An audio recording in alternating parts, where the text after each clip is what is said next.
English county cricket লিগে দ্বিতীয় ম্যাচে বল হাতে আগুন ছড়ালেন হাসান মাহমুদ। চোখ ধাঁধানো বোলিং, একাই তুলে নিয়েছেন 7টি গুরুত্বপূর্ণ উইকেট। দ্বিতীয় ইনিংসে বল হাতে গড়লেন এমন রেকর্ড। হাসান মাহমুদের এমন বোলিং দেখে রীতিমতো অবাক পুরো ক্রিকেট বিশ্ব। আর দ্বিতীয় ম্যাচে মাত্র 15 রান খরচ করে করলেন এমন রেকর্ড।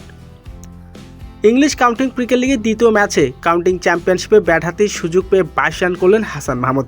দলের সবচেয়ে প্রয়োজনীয় সময় নেমে ছোট্ট এক ইনিংস খেলেন তিনি, শেষ পর্যন্ত আউট হন নাই। ব্যাট হাতে নিচের সারিতে নেমে খেলছেন দারুণ এক কার্যকরী ইনিংস।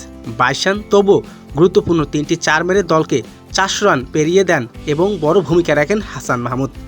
এরপর বল হাতে দুর্দান্ত পারফরমেন্স। তৃতীয় বোলার হিসেবে আক্রমণে এসে বল হাতে রীতিমতো প্রতিপক্ষকে করেছেন পরাস্ত।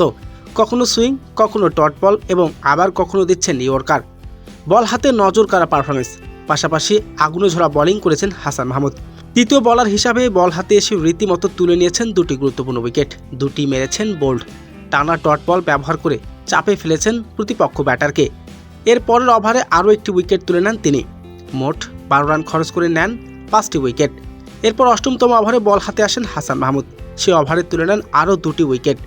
দ্বিতীয় ইনিংসে এখন পর্যন্ত তার বোলিং ফিগার 5 ওভার, একটি মেডেন, 15 রান খরচ করে 7টি উইকেট নিয়েছেন এবং ইকোনমিক 3.75। আজ ব্যাট বল 2 বিভাগে দলের জন্য অন্যতম সেরা পারফরমেন্সার Hasan Mahmud. English county cricket লিগে বল হাতে গড়লেন এমন রেকর্ড। ম্যাচ শেষে দিন ম্যাচ সেরা হয়েছেন হাসান মাহমুদ।